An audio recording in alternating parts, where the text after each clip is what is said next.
Nails short.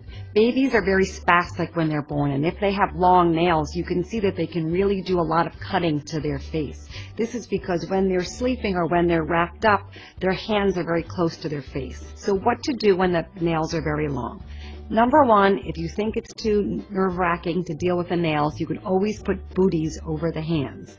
Any baby store makes hand booties, and you can simply cover them until you get more comfortable with trimming the nails.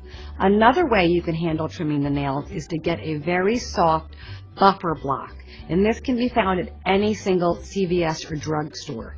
It's a rectangular block that's very soft.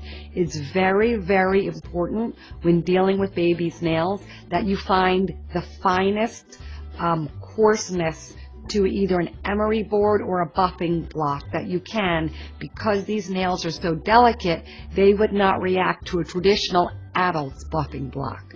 So if you can find a very finely ground buffing block, you don't even have to cut the nails. You can simply buff away the excess skin.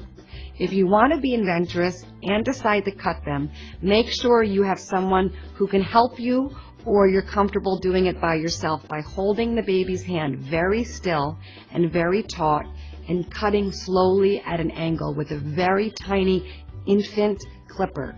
It's never good to use an adult clipper on infant hands because their nails are so tiny.